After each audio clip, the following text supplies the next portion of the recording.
Hello and welcome to the session. So today I'll be talking about inflation. क्या होता है inflation? नाम सुना होगा। हिंदी में कहते हैं इसको मुद्रास्फीति, है ना। और आम आदमी के लिए क्या है इन्फ्लेशन? आम आदमी के लिए है महंगाई। महंगाई बढ़ गई है ना। तो महंगाई का मतलब क्या है? तो इन्फ्लेशन की अगर हम बात करें तो जनरली क्या होता है, it's a general rise in price level over a period of time. कि पहले चाहे 2 रुपए की थी, 6 रुपए की हो गई, 10 रुपए की हो गई, कुछ क्या है, दिस इज महंगाई ना। ब्रेड ब्रेड पहले 10 रुपए का था, अब 40 रुपए का हो गया, दिस इज महंगाई।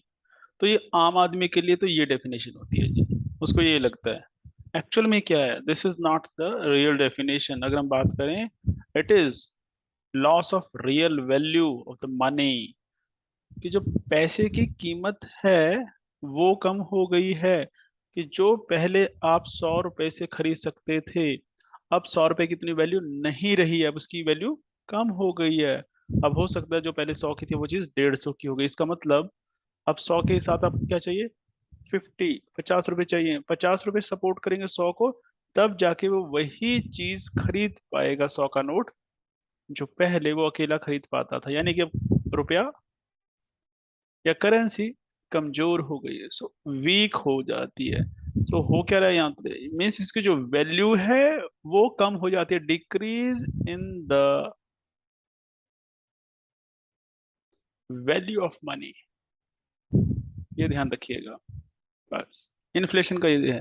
आम आदमी के लिए क्या, महंगाई बढ़ जाना, रेट बढ़ जाना, चीजों का दाम बढ़ जाना। और इकोनॉमिक्स में अगर हम देखें तो इकोनॉमिक्स में इट इज सेज कि जो वैल्यू है करेंसी की वो कम हो जाती है, कमजोर हो जाती है करेंसी। कितनी कितनी होनी चाहिए? जो इन्फ्लेशन है वो 4% होनी चाहिए, ±2 चलेगा। यानी कि 2 से लेके 6 के बीच हो जाएगा। वैसे हम 4 का माना जाता है, तो 2+ हो सकता है, 2- हो सकता है। इतना है जो आरबीआई कहता है। अब ये व्हाट इज दिस 4%? ये क्या चीज होती है 4%, 6%? कि जो रेट पहले था ना, जब आप कंपेयर करते हैं उसको लाइक लास्ट ईयर, आप कहते हैं ना, जो इन्फ्लेशन रेट है, न्यूज़पेपर में आपने पढ़ा होगा, जो महंगाई है वो 6% की दर से बढ़ रही है। 6% रेट है किसका? इन्फ्लेशन का। और कई बार सवाल भी आ जाता है कि इन्फ्लेशन रेट कितना है? इन्फ्लेशन रेट 6% है। इन्फ्लेशन रेट कितना हो गया? बहुत हो गया, 10% हो गया। इसका मतलब ये है कि जो पहले रेट था उसके कंपैरिजन में आज जो रेट है चीजों का वो कितना बढ़ गया है। जो पहली चीज 100 रुपए की थी, अब परसेंटेज का आपको थोड़ा सा पता होगा, वो चीज कितनी हो गई अगर 10% का इन्फ्लेशन है तो 110 की हो गई। या ऐसे कह लीजिए कि पहले जो चीज 100 की थी वो 110 की है। तो कितने परसेंट का इजाफा हुआ, कितने परसेंट की ग्रोथ हुई या इंक्रीज हुआ रेट? वो हुआ 10% का। तो ये क्या है? This is inflation. पर ऐसा नहीं कि इन्फ्लेशन को एक चीज पे हम क्वांटिफाई करते हैं, बहुत सारी चीजें जनरल उनको लेके उनका एवरेज देखा जाता है कि पहले को इतना रेट था उनका और अब कितना रेट है, उसका कंपैरिजन। तो आपने सुना होगा CPI, consumer price index and wholesale price index, इसके बेस पे किया जाता है। एनी हाउ, फिर इन्फ्लेशन जो है कितने तरह की होती है? बेसिकली रीजन है ये कि होती क्यों है। मेन तो दो हैं। एक उसको कहते हैं डिमांड पुल इन्फ्लेशन। कि जब किसी चीज की डिमांड बढ़ जाए तो इन्फ्लेशन हो जाता है, जिसको कहते हैं एक अनार 100 बीमार। इस सप्लाई तो देखिए लिमिटेड होगी। मान लीजिए एक मार्केट है ना, यहाँ पे कोई आइटम है और वो कितनी है, क्वांटिटी लिमिटेड है कि 10 चीजें हैं या 10 किलो एप्पल है मान लीजिए। डॉक्टर ने बता दिया एप्पल खाया करो रोज अगर हेल्दी रहना तो क्या हुआ? सभी लोग एप्पल लेने पहुंच गए। कितने पहुंच गए? 50 लोग एप्पल लेने पहुंच गए। वहां तो 10 किलो है, तो एक एक किलो भी लेंगे तो 10 लोगों को मिल पाएगा, 50 लोग वहां पे लेने के लिए खड़े हैं। तो यानी कि हुआ क्या, यहाँ पे डिमांड बढ़ गई है, मांगने वाले लोग बढ़ गए हैं, सप्लाई नहीं बढ़ी है, यहाँ पे सप्लाई कम नहीं हुई है। तो जब डिमांड और सप्लाई में जो गैप आ जाता है तो महंगाई बढ़ती है। अब डिमांड ज्यादा है, सप्लाई नहीं है, तो क्या होगा? अब डिमांड की वजह से जो महंगाई बढ़ी, इन्फ्लेशन बढ़ा, उसको हम कहते हैं डिमांड पुल इन्फ्लेशन। दूसरा एग्जांपल दे देता हूँ। वो इन्फ्लेशन तो नहीं है, वो कंपटीशन जो है, मोनोपोली कहते हैं उसको। जैसे आपने देखा होगा मॉल में, शॉपिंग मॉल में क्या होता है, खासकर पीवीआर में, आप पॉपकॉर्न लेंगे जो बाहर 10 रुपए का मिलता है, वहां पे आपको वो 100 रुपए का मिलता है। ऐसा ही है, कॉम्बो ले लीजिए, पॉपकॉर्न और कोल्ड ड्रिंक का 600 रुपए का मिल जाएगा, 600-700, 2 लोग हैं तो 1000 रुपए तो गए आपके। ऐसा ही है, मूवी की टिकट तो शायद 600 रुपए की थी, पॉपकॉर्न आपने 1000 रुपए के खा लिए। वहां पे क्या है, वहाँ मोनोपोलिस्टिक कंपटीशन है, मीन्स एक इंसान है अपने आप से उसका कंपटीशन है। अब वहां पे आपकी डिमांड है, अगर वहां पे 100 लोग मूवी देख रहे हैं तो 10-20 लोग तो पॉपकॉर्न खाएंगे ही खाएंगे और वो कोल्ड ड्रिंक पियेंगे, तो 10-20 लोग मांगेंगे, बट देने वाला कौन है, सप्लाई किसके पास है, सिर्फ एक के पास है। तो डिमांड ज्यादा है, सप्लाई कम है, तो उसको वैसे मोनोपोली में लेते हैं। तो जनरली हम क्या देखते हैं कि जहां पे डिमांड बढ़ जाए और सप्लाई ना हो, जैसे आप देखिए सब्जी मंडी में क्या होता है, जब नया नया कोई आती, आलू नए नए आ गए हैं, है ना, तो प्याज हो गया, और डिमांड तो है, सप्लाई नहीं आ रही है पीछे से, तो क्या होगा, उस दिन सब्जी महंगी हो जाती है, जैसे बारिशों में हो जाता है, बारिश पड़ी 4 दिन सप्लाई नहीं आई तो उस दिन सब्जियां महंगी मिलेंगी आपको। वो जो इन्फ्लेशन है वो डिमांड के बढ़ने की वजह से है। दूसरा क्या है, कॉस्ट पुश इन्फ्लेशन, जहां पे डिमांड नहीं बढ़ती, आपका जो इनपुट कॉस्ट है वो बढ़ जाती है, कि आपको जो कॉस्ट पड़ रही है वो ही ज्यादा पड़ रही है। जैसे आप पहले कोई चीज मैन्युफैक्चर करते थे, है ना, या आप चीज कोई सेल करते तो जिससे लाते थे वो बनाता था। अब क्या हुआ कि उसको वो चीज पहले 100 रुपए में वो बना देता, तो आपको 100 रुपए में दे देता था, आप 100 रुपए में बेच देते थे बिना प्रॉफिट के, अगर हम बात करें। अब क्या हुआ, मान लीजिए लेबर की जो वेजेस हैं वो बढ़ गई, है ना, सरकार ने बढ़ा दी, वो रिवाइज कर देती है ना डीसी रेट, वो बढ़ गया, सरकार ने इंटरेस्ट बढ़ा दिया था, इंटरेस्ट उसका रेंट बढ़ गया, सरकार ने कोई टैक्स बढ़ा दिया। अब क्या हुआ, अब इन चीजों के बढ़ने की वजह से जो पहले उसको 100 रुपए की कॉस्ट पड़ती थी, बनाने में 100 रुपए लगते थे, लागत जो थी 100 रुपए थी, अब वो 120 रुपए पड़ने लगी है। अब आपके पास आ गई वो चीज, अब आप दुकानदार हो, आप 120 रुपए की उसको बेचना चाह रहे हो, है ना, हम कह लीजिए हम कोई प्रॉफिट नहीं कमा रहे हैं। अब डिमांड कितने लोगों की है, 2 लोग हैं, 3 लोग हैं, बस 4 लोग हैं। अब आपके पास वो 50 आइटम पड़ी हैं, 50 आइटम पड़ी हैं, पर लेने वाले कितने हैं? मान लीजिए मैक्सिमम कितने हैं? 10 लोग हैं, राइट। तो यहाँ पे क्या है, सप्लाई है आपके पास, कमी नहीं है, नो, यहाँ पे डिमांड नहीं है। अगर डिमांड होती भी या ना होती, पर यहाँ पे अब चीज देखो, इस केस 1 और 2 का अगर कंपैरिजन करने करें, तो पहले में क्या हो रहा है, पहले में ये हो रहा है कि डिमांड ज्यादा, उस वजह से दुकानदार ने रेट बढ़ा दिया, उसको रेट नहीं बढ़ रहा ज्यादा, लागत उसकी ज्यादा नहीं है, उसने रेट बढ़ा दिया है आपको देख के। यहाँ पे क्या है, यहाँ पे अब कोई लेने वाला नहीं है, तो क्या होना चाहिए था, रेट कम कर देने चाहिए उसको कि भाई ले ले। अब वो कहता है मेरी जो कॉस्टिंग पड़ रही वही 120 रुपए पड़ रही है, तो अगर वो पहले मैं 100 रुपए की देता था तो आज मेरे लिए वो पॉसिबल नहीं है। तो यहाँ जो रेट बढ़ा वो किस वजह से बढ़ा, वो कॉस्ट के बढ़ने से बढ़ा। इसलिए आपने कई बार देखा होगा, जब डीजल का रेट बढ़ता है, डीजल पेट्रोल का रेट बढ़ता है, तो इसका असर सारी इकोनॉमी में पड़ता है। कैसे, महंगाई बहुत जल्दी बढ़ती है इससे, क्योंकि जो आप ट्रांसपोर्टेशन यूज करते हैं उसमें डीजल ही यूज होता है, पेट्रोल ही यूज होता है। अब ट्रक्स हैं, बसेस हैं, आप अपना सामान भेजते हैं, फैक्ट्री में सामान भेजते हैं, आप सामान मंगाते हैं बाहर से, तो क्या होता है, किससे आता है, ट्रक से आ रहा है। अब अगर तेल का रेट बढ़ गया, डीजल का रेट बढ़ गया, पेट्रोल का रेट बढ़ गया, तो जो कॉस्ट है ट्रांसपोर्ट की, किराया जो बढ़ जाएगा, किराया बढ़ा तो मेरी लागत बढ़ जाएगी। एक दुकानदार है, 100 रुपए में पहले लाता था, उसको 10 रुपए किराया लगता था, वो किराया लगने लगा 20 रुपए। तो पहले वो 110 का बेच सकता था बिना प्रॉफिट कमाए, अब 120 का ही बेचेगा, उसकी मजबूरी है, क्योंकि उसको जो लागत पड़ रही है, कॉस्ट पड़ रही है, वो ज्यादा पड़ रही है। तो एक तो डिमांड पुल इन्फ्लेशन है, दूसरा कॉस्ट।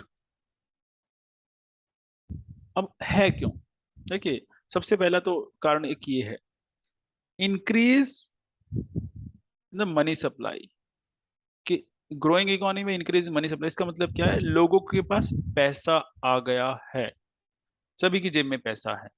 अगर एक चीज है जो 1,000 रुपए की है और उसको मांगने वाले ज्यादा हैं, डिमांड ज्यादा है, वहां पे मान लीजिए 10 लोग हैं और सबके पास पैसे हैं, सबके पास, तो क्या होगा, अगर इसके जेब जेब में 10,000 रुपए हैं, इसकी जेब में 20,000 रुपए हैं, एक की जेब में 15,000 रुपए हैं, तो ये क्या है, लोगों की जो सप्लाई है मनी की वो है उनके पास। अब इसको चाहिए वो 1,000 रुपए की लेना चाहता है, ये कहता है मुझे दे दो। वो कहता है 1000 रुपए की, वो ले गया, वो कहते मैं आपको इसके 2000 दूंगा, मुझे दे दीजिए।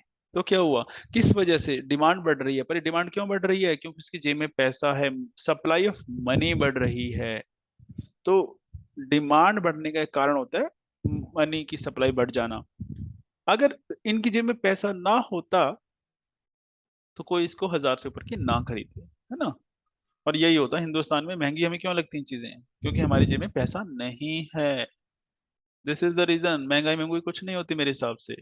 महंगाई सिर्फ तब लगती है हमारी जेब में पैसा नहीं होता, हमें लगता है महंगी है चीज, अदरवाइज देयर इज नो महंगाई। कंपेयर करके देख लीजिए, जो पहले चीजें सस्ती थी वो महंगी नजर आती हैं। तो साथ में कंपेयर कर रहे हैं ना, पहले जो सैलरी थी क्या थी और आज सैलरी क्या है ना। आज लोगों को लाख लाख रुपए मिलता है, पहले 10,000 रुपये मिलता था, और उससे पहले 500 रुपये में मिलता था, उससे पहले 10 रुपये में महीना लोग काम करते थे। तो अगर हम कहें कि वो जमाना बहुत मंदा था, सस्ता जमाना था, तो उस टाइम पैसे भी नहीं थे लोगों की जेबों में, उनके लिए वो एक बहुत बड़ा जमाना था। राइट। दूसरा, इंक्रीज इन फॉरेक्स रिजर्व या एक्सपोर्ट बढ़ जाए तो उससे करेंसी की वैल्यू कम हो जाती है। गवर्नमेंट स्पेंडिंग और deficit financing by the government. अब ये क्या है कि जब गवर्नमेंट जो खर्च करती है, डेफिसिट फाइनेंसिंग ऐसे करती है, करेंसी प्रिंट करके मनी सप्लाई बढ़ा दी, मार्केट में पैसा बहुत सारा आ गया क्योंकि सरकार ने नोट छाप दिए, उससे भी बढ़ जाता है। फिस्कल स्टिमुलस हो सकता है, कोई इंक्रीज बोरोइंग हो सकती है, उधार लिया वो हो सकता है, रुपी डेप्रिसिएट हो जाए, या एम्प्लॉयमेंट रेट कम हो। तो ये रीजें चीजें हो सकती हैं। राइट। इसके इफेक्ट क्या पड़ते हैं, एक तो सप्लाई शॉर्ट हो जाती है जी, चीजों के रेट बढ़ जाते हैं, और जो लिविंग कॉस्ट है वो बढ़ जाती है। जहां पे पहले आपका गुजारा 10,000 में हो रहा था, अब वो 15,000 में होगा, तो आपकी जो कॉस्ट ऑफ लिविंग है वो बढ़ जाती है। ये फर्क है, ये असर पड़ता है, क्योंकि सैलरी उस रेट से नहीं बढ़ती है जिस रेट से इन्फ्लेशन बढ़ता है। जैसे हम कहते हैं सैलरी में कितना इंक्रीमेंट लगता है, 3% का 1 साल का लगता है, पर जो महंगाई है वो कितनी रेट से बढ़ती है, 5%, 6%, 10%, ऐसा कुछ बढ़ती है। दूसरा क्या है, दूसरा है कॉस्ट पुश इन्फ्लेशन, जहां पे कॉस्ट की वजह से, तो ये किस वजह से है, जो प्राइस है वो बढ़ गए हैं पहला तो, या होर्डिंग कर लिया किसी ने, है ना, किसी चीज की ढेर लगा लिया अपने पास, ब्लैक मार्केटिंग के लिए लोग स्टोर कर लेते ना। सप्लाई चेन में प्रॉब्लम आ गई। सप्लाई चेन में प्रॉब्लम कैसे आ गई है, मान लीजिए बारिश हो गई, सामान नहीं आया, है ना, तो कॉस्ट बढ़ जाती है ना ट्रांसपोर्ट की भी, कि अगर आपने डिलीवर करवाना तो ज्यादा पैसे लगेंगे। टैक्सेस बढ़ा दी सरकार ने, पहले आपको टैक्स 10 रुपए लगता था, 20 रुपए लगने लगा, तो आपको लागत बढ़ जाएगी। करेंसी की वैल्यू कम अगर हो गई है तब भी आपको वो महंगी लगने लगेगी। ऑयल प्राइस फ्लक्चुएट कर रहे हैं, जो मैंने बात की, डीजल का, पेट्रोल का रेट बढ़ रहा है, घट रहा है, और फूड सप्लाई जो है वो डिफेक्टिव हो जाए, मतलब वो आ जाएगा आपका सप्लाई चेन में, उसी में अगर वो प्रॉब्लम है तो ये इशू आएगा ही आएगा, आपको इन्फ्लेशन पड़ेगा, ज्यादा कॉस्ट पुश इन्फ्लेशन होगा। उसके अलावा जो एग्रीकल्चर सेक्टर, उसकी प्रोडक्शन कम हो जाए, पैदावारी कम हो फसल की, जब पैदावार कम होगी तो कॉस्ट ज्यादा पड़ेगी, फूड इन्फ्लेशन है। या इंटरेस्ट रेट जो आरबीआई वो बढ़ा दे, इंटरेस्ट रेट बढ़ाने से क्या होगा, अगर आरबीआई ने ब्याज का रेट बढ़ा दिया तो जो लोग बिजनेस करते हैं, काम करते हैं, अब उनको ब्याज ज्यादा देना पड़ेगा, यानी कि उनकी कॉस्ट बढ़ जाएगी। पहले वो अगर 1 लाख रुपए लोन लेते थे और उस पे 10,000 ब्याज जाता था, अब कितना जाने लगेगा, मान लीजिए 15,000, तो 5,000 रुपये उनको एक्स्ट्रा देने पड़ रहे हैं। ये क्या है, ये किस पे आएगा, ये उनकी जो प्रोडक्शन है उस पर डालेंगे खर्चा, यानी कि अब खर्चा बढ़ गया है तो कॉस्ट बढ़ गई है। तो ये क्या हुआ, यहाँ पे कॉस्ट में पुश पड़ गया है कुछ, है ना। तो कॉस्ट पुश, और इसको कहा जाता है दिस इज बैड, दोनों में से डिमांड से ज्यादा ये बैड है। राइट।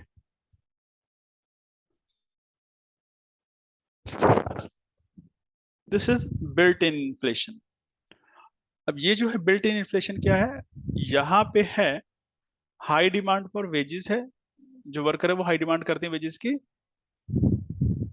और यहाँ पे जो फर्म है इसको कैसे टैकल करती है, वो कॉस्ट ऑफ गुड्स बढ़ा देती है, सर्विसेज जो है उसकी कॉस्ट बढ़ा देती है कस्टमर के लिए। यानी कि जब वेजेस बढ़ानी पड़े, तो यहाँ पे ना टैक्स बढ़ा ना आपका डिमांड बढ़ी, यानी कि कॉस्ट कैसे बढ़ी? कॉस्ट बढ़ी वेजेस की वजह से। तो वेजेस की वजह से जो हुआ, इसको बिल्ट इन इन्फ्लेशन का भी नाम हम दे सकते हैं, राइट। अब मुद्दा आता है, अगर प्रॉब्लम है तो सोल्यूशन भी ढूंढना पड़ेगा। तो रेमेडीज क्या हैं इन्फ्लेशन के लिए? तो यानी कि आप महंगाई को कंट्रोल करने के लिए क्या कर सकते हैं? दो तीन तरीके हैं। एक तो होता है आपका मॉनेटरी, जो मनी है इकोनॉमी की, उसको कंट्रोल करें। तो उसके लिए गवर्नमेंट क्या करती है? पॉलिसी बनाती है, मॉनेटरी पॉलिसी यानी मनी पॉलिसी। दूसरा दूसरा फिस्कल, कि जितना भी फाइनेंस है हमारे, उससे रिलेटेड सरकार पॉलिसी बनाती है। तीसरा है जो सप्लाई चेन की बात की थी, उसको प्रॉपर मेंटेन या मैनेज किया जाए, उसमें प्रॉब्लम ना आए, तो सप्लाई चेन मेजर्स लिए जा सकते हैं, राइट।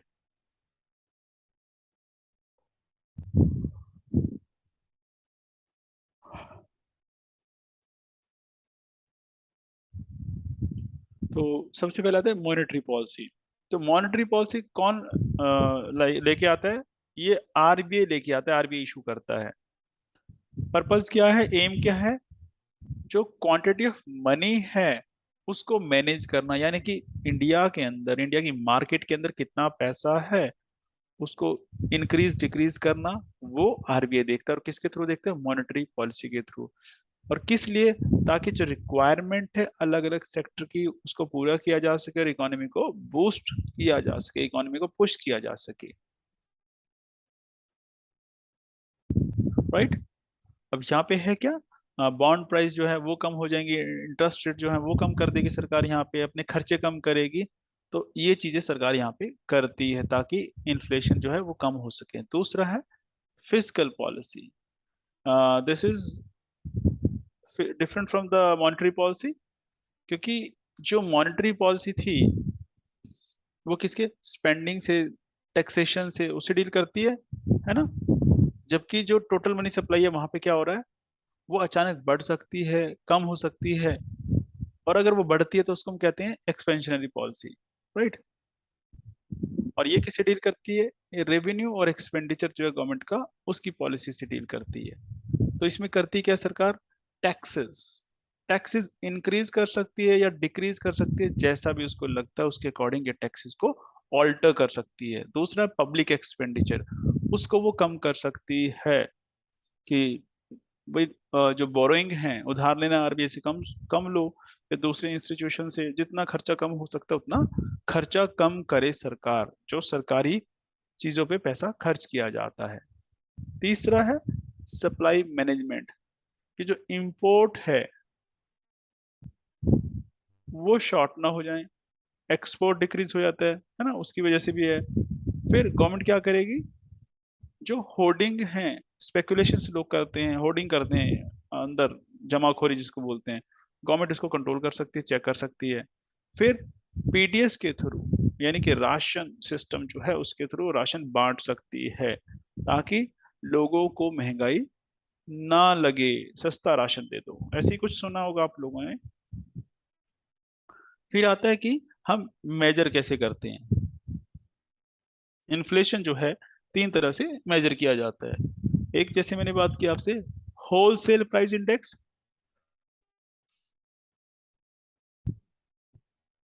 दूसरा कंज्यूमर प्राइस इंडेक्स। और तीसरा प्रोड्यूसर प्राइस इंडेक्स। तो फर्क क्या है? जो होलसेल प्राइस इंडेक्स है, कौन देख रहा है? मिनिस्ट्री ऑफ कॉमर्स, राइट, और इंडस्ट्री मंथली बेसिस पे देखती है, और होलसेल के जो रेट है यहाँ पे वो देखे जाते हैं। कंज्यूमर प्राइस इंडेक्स में जो रिटेल के रेट हैं वो देखे जाते हैं। ठीक है, कि हर आइटम का जो है रेट है और एवरेज, उसमें चेंजेस क्या आ रही हैं। और ये पूरा जो गुड्स का लॉट है, 40-50 उसमें गुड्स डाल दी जाती हैं, उनका रेट देख उनका एवरेज निकाल लिया, और पहले एवरेज और नया एवरेज दोनों में देखते हैं फर्क कितना है। एक है तीसरा प्रोड्यूसर प्राइस इंडेक्स। ये किसका मेजर है? Average change in the selling price over time receiving by the domestic producer for their output. कि जो प्रोड्यूसर है, जो फैक्ट्री ओनर है, इंडस्ट्री ओनर है, वो सामान बनाता है और बेचता है।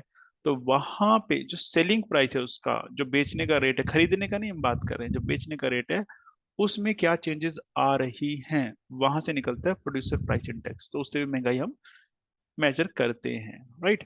उसके अलावा कमोडिटी प्राइस इंडेक्स है, यहाँ पे क्या है, ये फिक्स्ड वे इंडेक्स है, ठीक है, या एवरेज है कुछ सिलेक्टेड कमोडिटी की प्राइसेस का, कुछ कमोडिटी सेलेक्ट कर ली, उसका एवरेज निकाल लिया, और वो किस पे हो सकता है कि जो अभी करंट की चीजें चल रही हैं या फ्यूचर की चीजें चल रही हैं, दोनों के बेसिस पे हो सकता है।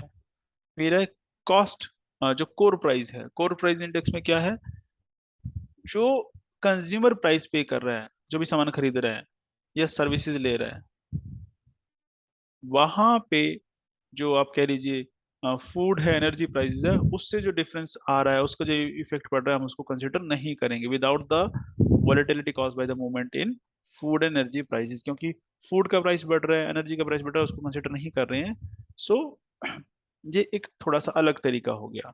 एक है जीडीपी डिफ्लेटर, ये जनरली देखते हैं कि जो जनरल प्राइस है उसमें क्या चेंजेस आए हैं, राइट। और ये क्या शो करता है, क्या रिफ्लेक्ट करता है, ये रिफ्लेक्ट करता है कि किस हद तक या किस एक्सटेंट तक जो ग्रॉस डोमेस्टिक प्रोडक्ट है उसमें इंक्रीज हुआ है, किसकी वजह से, हायर प्राइसेस की वजह से या इनपुट बढ़ने की वजह से। जैसे हम कहते हैं ना जीडीपी बढ़ गई, जीडीपी पहले 1 लाख करोड़ की थी, 1 लाख करोड़ की थी, अब 1,20,000 करोड़ की हो गई है, ऐसे कह देंगे, है ना। तो ये जो है क्या है कि इंडिया का ग्रॉस डोमेस्टिक प्रोडक्शन जो बढ़ गया है, गुड, अच्छी बात है, बढ़ गया है। पर हमने कैसे देखा, वैल्यू देखी, कौन सा रेट देखा, क्या पता यहाँ पे 100 आइटम बढ़ी थी, यहाँ पे भी 100 आइटम बढ़नी बढ़ी हो, ये जो फर्क है किस वजह से, उनके रेट के बढ़ने की वजह से, इन्फ्लेशन की वजह से। सो जीडीपी को डिफ्लेट कर देता है, तो उससे भी पता लगता है हमें कि जनरल प्राइस क्या राइस हो रहा है, राइट। अब फिर सवाल आता है कि महंगाई का असर क्या पड़ता है, कुछ फायदे हैं उसके या नुकसान ही नुकसान है। हमें तो ये लगता है महंगाई से तो नुकसान ही होता है, आम आदमी को तो हम यही बात करते हैं कि महंगाई बढ़ गई जी, पर इसके बेनिफिट भी हैं। नुकसान देखने पहले, बेनिफिट देखे पहले, नुकसान देख लेते हैं। कि जिसने लोन दिया, लेंडर है, वो सफर करता है, क्योंकि उसकी परचेजिंग पावर कम हो जाती है। पहले उसने ब्याज में पैसे दिए, उसको 10,000 आते थे, अब 10,000 की वैल्यू पहले से कम हो जाएगी, या तो वो इंटरेस्ट रेट बढ़ाए या फिर उसको नुकसान है। फिर वो लोग जिनकी इनकम फिक्स है, जैसे पेंशन वाले हैं, सैलरी क्लास है, तो वो उनको प्रॉब्लम आती है, उनकी सैलरी थोड़ा बढ़ जाती है जब महंगाई बढ़ती है, तो उनको प्रॉब्लम है यार, ये है इशू। फिर इंपोर्ट जो है वो, उस पर असर पड़ता है। आप बाहर से कोई सामान खरीदना चाहते हैं, इंपोर्ट करते हैं, बिजनेस है आपका, तो पहले आप 50 लाख में जो सामान लाते थे 50 लाख में नहीं आएगा, हो सकता है 10% इन्फ्लेशन हो, तो अब कितने में आएगा, 55 लाख में आएगा, तो आपके लिए जो इंपोर्ट है वो महंगा हो गया है। रियल वेज जो है वो डिक्रीज हो जाती हैं, यानी कि जो वेज अगर बढ़ भी जाएं, बट एक्चुअल में जो पहले सामान पिछली वेज से खरीदते थे नई वेज से, वो एक्चुअल में नहीं बढ़ा है, तो एक्चुअल में वेज डिक्रीज हुई है। रुपी परचेजिंग पावर डिक्लाइन हो जाती है, यानी कि जो वैल्यू है पैसे की वो कम हो जाती है। सेविंग आपकी कम हो जाती है, मान लीजिए आपने पैसे सेव किए 1 लाख रुपए, बड़ी मेहनत से किए थे, बड़ी कोशिशों के साथ 1 लाख रुपए सेव किया, बट जब महंगाई बढ़ गई, तो जो पहले 1 लाख रुपए में आ सकता था, महंगाई के बाद वो 1 लाख रुपए में नहीं आएगा, वो शायद अब उस 1,20,000 या 30,000 में आएगा। तो अब क्या हो जाएगा ये, अब क्या करेंगे, अब यानी कि जो आपकी सेविंग है उसकी वैल्यू कम हो गई है। एक और एग्जांपल, आपने एफडी कराई है, एफडी पे आपको ब्याज मिलेगा, कहेंगे आपको 6% मिलेगा जी, और या 8% मिलेगा, बाद में आप खुश हो गए कि अब 3 साल बाद में अपने पैसे लूंगा, ब्याज कितना है, 8% का, पर तब तक इन्फ्लेशन कितना था, 10%। तो 8% आपकी ग्रोथ मिली, पर आपकी जो महंगाई है बढ़ चुकी है, इसका मतलब कि जो 100 रुपए थे अब वो 108 होने थे, है ना। पर जो चीज आपने खरीदनी थी पहले 100 रुपए की, अब वो 110 की हो चुकी है, आपको लगा कि 8 रुपए बचेंगे, 100 रुपए की मैं इसको खरीद लूंगा, अब वो चीज 110 की हो चुकी है, तो एक्चुअल में आपकी जो सेविंग की वैल्यू है वो कम हो गई है। उसके अलावा कंपिटिटिवनेस कम हो जाती, कंपटीशन कम होता है इससे। चलिए फायदा क्या है, इंटरेस्ट रेट कम हो जाते हैं इससे, ब्याज सस्ता हो जाता है। डेटर जिसने कर्जा लिया है उसके लिए फायदा है, पहले मान लीजिए 8 उस पे लिया था, 8% पे, अभी रेट का फर्क पड़ गया 10% हो गया, उसने तो 8 पे लिया हुआ ना, उसको तो फायदा चल रहा है। करेंसी की वैल्यू कम हो जाती है, वो डेप्रिशिएट हो जाती है। एक्सपोर्ट में आपको फायदा है, क्योंकि जो आप सामान बेच रहे थे पहले, $100 का जो बिक रहा था बाहर, तो $100 के कितने हो गए, मान लीजिए 8,000 रुपये हो गए। अब $100 कितने का हो गया, अब हो सकता है वो 8500 का हो जाए, तो आपके तो पैसे फालतू बन गए ना, 500 रुपये। ये है, जो बिजनेसमैन है उसको प्रॉफिट होता है, सेविंग है, इन्वेस्टमेंट है, एम्प्लॉयमेंट, ये थोड़ी देर के लिए बढ़ जाती हैं। और जो नॉमिनल वेज हैं वो बढ़ जाती हैं, क्योंकि हम कहते हैं कि महंगाई बढ़ गई तो हमारी सैलरी बढ़ा दीजिए, तनख्वाह बढ़ा दीजिए, वो बढ़ा दी जाती हैं, पर वो एक्चुअल में नहीं बढ़ती हैं, रियल टाइम में नहीं वो बढ़ रही हैं। राइट। सो ये है, कुछ टर्म्स हैं वो हम डिस्कस कर लेते हैं जो आपको पता होने चाहिए इससे रिलेटेड। जैसे disinflation, what is disinflation, ऐसे सवाल आ सकते हैं। तो टर्म आती है, आपको पता होना चाहिए। जब इन्फ्लेशन का रेट कम होने लगे, यानी कि महंगाई की दर कम होने लगे, पहले 8% से 6% पे आ जाए, फिर 5 पे आ जाए, तो ये क्या हो रहा है, डिस इन्फ्लेशन। डिफ्लेशन क्या होता है, जहां पे प्राइस लेवल जो है बढ़ने की बजाय घटने लगे लगातार, वो डिफ्लेशन है, यानी कि इसको कहेंगे नेगेटिव इन्फ्लेशन। एक है रिफ्लेशन, ये क्या है, कि जब इकोनॉमी रिकवर कर रही है रिसेशन से, है ना, तो क्या होने लगे, प्राइस लेवल बढ़ने लगे, उसको कहते हैं क्रीपिंग इन्फ्लेशन। ये वो है कि जब महंगाई बढ़ रही है बट बहुत स्लो बढ़ रही है, बहुत स्लो का मतलब सिर्फ 3%, 2% ऐसे बढ़ रही है। वॉकिंग या ट्रॉटिंग इन्फ्लेशन, जब इन्फ्लेशन का रेट जो है ये इसकी स्पीड पे बेसिकली 3 से 7% का हो। रनिंग, भागती हुई महंगाई, गैलोपिंग, छलांगे मारती हुई है ना। तो ये क्या है, जब इन्फ्लेशन रेट 10% से ज्यादा हो जाए, 15%, 20% इन्फ्लेशन हो जाए, जब वो एक्सट्रीम हो जाता है तो उसको रन अवे या हाइपर इन्फ्लेशन कहा जाता है। जैसे आपने सुना होगा 250% इन्फ्लेशन रेट हो गया, जो पहले चीज 100 की थी, अब कितने की हो गई, अब 350 की हो जाएगी, वो 250% का इंक्रीज हो गया है। एक टर्म आती है स्टैगफ्लेशन।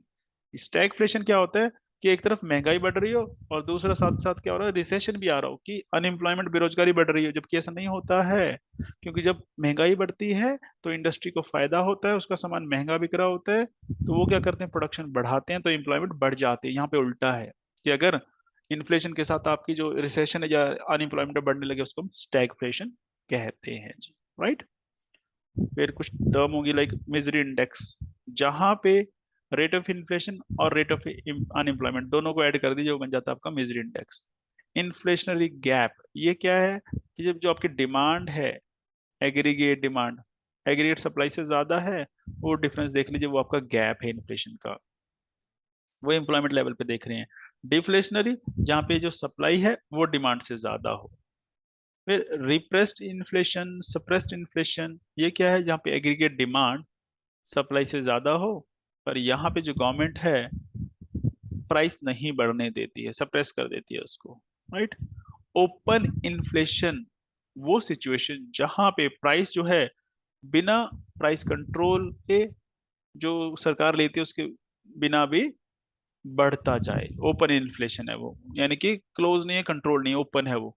कोर इन्फ्लेशन, वो चीजें जिनका प्राइस नॉन वोलेटाइल है, उसके बेस आइटम के पे जो आप इन्फ्लेशन देखते हैं, वो है कोर इन्फ्लेशन। हेडलाइन इन्फ्लेशन, जिसमें सारी कमोडिटीज आप कवर कर लें, उसको हेडलाइन इन्फ्लेशन कहते हैं। स्ट्रक्चरल इन्फ्लेशन, वो इन्फ्लेशन जो स्ट्रक्चरल प्रॉब्लम, जो हमारा ढांचा है ना इकोनॉमी का, उसमें जब प्रॉब्लम आती है, उस वजह से महंगाई बढ़ेगी, वो क्या होता है, बहुत सारी चीजें जैसे गवर्नमेंट से परमिशन लेनी पड़ती है, नहीं मिल रहा है, टाइम बड़ा लग रहा है, तो वो आपकी कॉस्ट में ऐड हो रहा है, बॉटलनेक्स हैं, रुकावटें आ रही है आपके काम में। राइट। तो ये कुछ टर्मिनोलॉजी हमने देखनी थी।